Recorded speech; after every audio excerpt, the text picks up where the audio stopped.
So, actually ఈ కాలం మనం చాలామంది చూస్తున్నాము. ఒక కిడ్నీ ప్రాబ్లమ్స్ చాలామందికి కామన్‌గా వస్తున్నాయి. కిడ్నీ ఫెయిల్యూర్స్ అని గాని, ఇన్ఫెక్షన్స్ కానీ ఇవన్నీ కూడా వస్తూ ఉంటాయండి. సో, మనం కిడ్నీస్‌ని ఎలా ఆరోగ్యంగా ఉంచుకుందామో తెలుసుకుందామండి. బేసిక్‌గా ఏంటంటే కిడ్నీస్ యొక్క ఫంక్షన్స్ ఏంటంటే చెప్తాను ఫస్ట్ బిఫోర్ మనం దాన్ని బాగా ఉంచుకోవడానికి కారణం. ఒకటేంటంటే కిడ్నీస్ మన బాడీలో ఉన్న మలినాలన్నీ ఎక్స్‌క్రీట్ చేస్తాయి. అంటే బ్యాడ్ వస్తువులన్నీ కూడా మన యూరిన్ ద్వారా వెళ్ళిపోతూ ఉంటాయి. సో, అది ఎక్స్‌క్రిటరీ ఫంక్షన్ అంటాం. రెండోదేంటంటే కిడ్నీస్‌లో వాటర్ బ్యాలెన్సింగ్ సిస్టమ్ ఉంటుందండి. అంటే మన బాడీలో ఉన్న వాటర్‌ని బ్యాలెన్స్ చేస్తాయి కిడ్నీస్. మూడోదేంటంటే మన బాడీలో ఉన్న యాసిడ్, బేస్ రెండిటిని కూడా అవి బ్యాలెన్స్ చేస్తాయి. నాలుగోది మన బాడీలో ఉన్న ఎలక్ట్రోలైట్స్ అంటే సోడియం, పొటాషియం, క్లోరైడ్ ఇలాంటివన్నిటిని కూడా ఇవి బ్యాలెన్స్ చేస్తూ ఉంటాయి. అలానే మన బాడీలో ఉన్న కాల్షియం ఉంటుంది చూసారా? అది ఇక్కడి నుంచి ప్రొడ్యూస్ అవుతుంది. అంటే విటమిన్ డి అని ఉంటుంది. సో, ఆ విటమిన్ డి అనేది ఇక్కడి నుంచి ప్రొడ్యూస్ అవుతుంది. ఐదోదేంటంటే ఎరిథ్రోపాయిటిన్ అని ఒక హార్మోన్ ఉంటుందండి. అది మన రక్తం పెరగడానికి ఉపయోగపడుతుందనమాట. సో, ఇన్ని ఫంక్షన్స్ ఉంటాయన్నమాట కిడ్నీకి. సో, మనం కిడ్నీని కాపాడుకుంటే ఇన్ని ప్రాబ్లమ్స్ ఏవి రాకుండా మనం ప్రివెంట్ చేయొచ్చు. సో, కిడ్నీస్ నార్మల్‌గా ఉండాలి అంటే మనం చేయాల్సిందేంటంటే ఫస్ట్ మనం హెల్తీగా ఉండాలండి. ఫస్ట్ బీపీ, షుగర్ లాంటివి రాకుండా చూసుకోవాలి. ఒకవేళ వచ్చినా కూడా బీపీని, షుగర్‌ని కంట్రోల్‌లో పెట్టుకోవాలి. బీపీ ఏంటంటే 110, 70, 120, 70 అట్లా పెట్టుకోవాలండి. షుగర్స్ ఏంటంటే ఫాస్టింగ్ 100, 110 లోపల ఉండాలి. తినిన తర్వాత 160, 140 ఆ రేంజ్‌లో ఉంటే మనకు కిడ్నీస్ మీద ఎటువంటి ఎఫెక్ట్ పడదు. ఇది కాకుండా మనం తీసుకునే లిక్విడ్స్ పర్టికులర్‌గా ద్రవ పదార్థాలు ఏవైనా ఉన్నాయో డైలీ ఒక 3-4 లీటర్స్ మినిమమ్ తాగాలండి. అది కూడా ప్రతి గంట ఒకటి గాని, 2 గ్లాసులు గాని అది నీళ్ళవ్వచ్చు, లేపోతే మజ్జిగ అవ్వచ్చు, లేకపోతే పాలవ్వచ్చు, లేకపోతే జ్యూసెస్ అవ్వచ్చు, కొబ్బరి బొండా కావచ్చు, బార్లీ వాటర్ కావచ్చు. ఇలాంటి లిక్విడ్స్ న్యాచురల్‌గా ఉండేవి ఎక్కువ తీసుకోండి. కూల్ డ్రింక్స్ లాంటివి మానేసేయండి. ఆల్కహాల్ లాంటివి తీసుకోకూడదు. సో, ఇవన్నీ కూడా మీరు అవాయిడ్ చేయాల్సిన అవసరం ఉంటుంది. ఎక్కువగా ఇవి తీసుకోవాలి. అలానే సాల్ట్ డ్రింక్స్ తగ్గించండి. ఎక్కువ సాల్ట్ తీసుకోకూడదండి. లెస్ సాల్ట్ ఉన్నవి తీసుకోండి ఎక్కువ. ఇది కాకుండా మనం తీసుకునే డైట్‌లో కూడా చాలా ఇంపార్టెంట్ అండి. మోస్ట్‌లీ రెడ్ మీట్ అని ఉంటుంది. పర్టిక్యులర్‌గా మన మటన్‌లో వాటిలో ఎక్కువ ఉంటుంది. సో, రెడ్ మీట్ అనేది కంప్లీట్‌గా అవాయిడ్ చేయాల్సి ఉంటుందండి.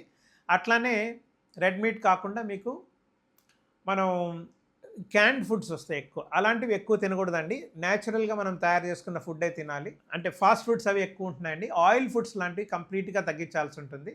ఫాస్ట్ ఫుడ్స్ అనేవి ఎక్కువగా తీసుకోకూడదు. అట్లనే పెయిన్ కిల్లర్స్ అనేవి ఎక్కువగా వాడకూడదండి. చాలామంది ఓవర్ ద కౌంటర్ ఏసేసుకుంటూ ఉంటారు పెయిన్‌కి. సో, అలా పెయిన్ కిల్లర్స్ అనేవి ఎన్ఎస్ఐడ్స్ అంటాం వాటిని. సో, అవి ఎక్కువగా వాడకూడదండి. ఎందుకంటే కిడ్నీస్ మీద ఎఫెక్ట్ పడతాయి కాబట్టి అలాంటివన్నీ కూడా మనం అవాయిడ్ చేయాలి. మనకు తెలియని మెడిసిన్స్ ఏవి కూడా ఎక్కువ రోజులు వాడకూడదండి. అండ్ కొన్ని మందులుంటాయి పర్టిక్యులర్‌గా అమైనోగ్లైకోసైడ్స్ అని చెప్పేసి పెయిన్ కిల్లర్స్ ఇవన్నీ కూడా కిడ్నీ మీద ఎఫెక్ట్ ఉంటాయి. స్లోగా కిడ్నీ డ్యామేజ్ అయ్యే ఛాన్స్ ఉంటుంది. సో, ఇలాంటివన్నీ కూడా మనం అవాయిడ్ చేయాల్సి ఉంటుంది. అట్లనే ఆల్కహాల్ అనేది కంప్లీట్‌గా మానేయాలి. స్మోకింగ్ కూడా కొన్నిసార్లు స్మోకింగ్ వల్ల కూడా బ్లడ్ వెజల్స్ అనేవి దెబ్బతిని కిడ్నీస్ అనేవి డ్యామేజ్ అవ్వడానికి ఛాన్స్ ఉంటుందండి. సో, అదొకటి.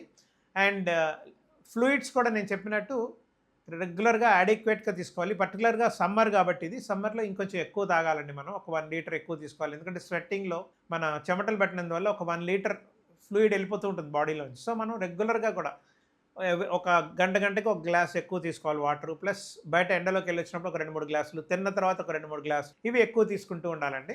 అట్లానే మనం జ్యూసెస్ అన్నీ కూడా తీసుకోవచ్చండి. ఎక్సెప్ట్ ఎప్పుడన్నా గ్రేప్ జ్యూస్ లాంటివి అలాంటివి కొంచెం కిడ్నీకి హానికరం అంటారు కానీ అదర్‌వైజ్ మిగతా జ్యూసెస్ అన్నీ కూడా న్యాచురల్‌గా ఉండేవన్నీ కూడా మనం తీసుకోవచ్చు. మిల్క్ ప్రొడక్ట్స్ కూడా డైలీ ఒక 3-4 గ్లాసెస్ వరకు అలౌడ్ అండి. అంతకంటే ఎక్కువగా తీసుకోకూడదు. వీలైనంత వరకు అలాంటివి అవాయిడ్ చేయండి. అండ్ బేసిక్‌గా కిడ్నీస్ మనకు హెల్తీగా ఉండాలంటే నేను చెప్పినట్టు బ్లడ్ ప్రెషర్ కంట్రోల్‌లో పెట్టుకుంటూ ఉండాలా. షుగర్ కంట్రోల్‌లో పెట్టుకోవాలా. స్టోన్స్ ఉన్న వాళ్ళు పర్టిక్యులర్‌గా ఏంటంటే కొన్ని ఆల్కలైజర్స్ అని మెడిసిన్స్ వస్తాయండి. ఆ ఆల్కలైజర్స్ అనేవి రెగ్యులర్‌గా వాడుకోవాలి. సోడియం, పొటాషియం, మెగ్నీషియం సిట్రేట్ అని ఉంటుంది. ఇది రెగ్యులర్‌గా ఈ మందు వేసుకోవచ్చు. లేదా జ్యూసెస్ నేచురల్‌గా ఉండే లెమనేట్స్ ఏవన్నా కూడా ఎక్కువ తీసుకోవచ్చు. అట్లానే కొంతమందికి ఎవరికైతే గౌట్ లాంటి జబ్బులున్నాయో వాళ్ళకేంటంటే ఫెబుక్సోస్టాట్ అని, అల్లోపిరినాల్ అని కొన్ని మందులున్నాయి. అవి లైఫ్ లాంగ్ వాడాల్సిన అవసరం ఉంటుంది. ఎందుకంటే వాటి వల్ల స్టోన్స్ మీద ఎఫెక్ట్ పడే స్టోన్స్ వచ్చే రిస్క్ ఉంటుంది. సో, స్టోన్స్ ఎప్పుడైతే వస్తాయో కిడ్నీలో ఇరుక్కొని దానివల్ల కిడ్నీస్ డ్యామేజ్ అయ్యడానికి రిస్క్ ఉంటుందండి. అండ్ చాలామందికి ఆడవాళ్ళల్లో యూరిన్ ఇన్ఫెక్షన్స్ అనేవి చాలా కామన్‌గా వస్తూ ఉంటాయండి. ఆ ఇన్ఫెక్షన్స్ అనేవి రాకూడదంటే వాటర్ బాగా తీసుకోవాలి. యూరిన్ వచ్చినప్పుడు ఎక్కువ సేపు హోల్డ్ చేయకూడదండి. జనరల్‌గా యూరిన్ వచ్చినప్పుడు ఫుల్ అయినప్పుడు 5-10 మినిట్స్ కంటే ఎక్కువగా హోల్డ్ చేయకూడదండి. ఇది ఎందుకంటే దానివల్ల బ్యాక్ ప్రెషర్స్ వచ్చి కిడ్నీస్ మీద వచ్చే ప్రమాదం ఉంటుంది. సో, అందువల్ల చాలా కేర్‌ఫుల్‌గా ఉండాలి. తర్వాత రిపీటెడ్ ఇన్ఫెక్షన్స్ వచ్చే వాళ్ళకి కొన్ని యాంటీబయాటిక్స్ ఇనిషియల్గా ఇస్తాం ఇన్ఫెక్షన్ వచ్చినప్పుడు. తర్వాత రాకుండా కూడా ప్రివెంటివ్గా కొన్ని యాంటీబయాటిక్స్ ఇవ్వడం జరుగుతుంది. లో డోస్‌లో ప్రొఫిలాక్సిస్ అంటాం. ఇది 3-6 మంత్స్ రెగ్యులర్‌గా వాడుకుంటే మంచిదండి.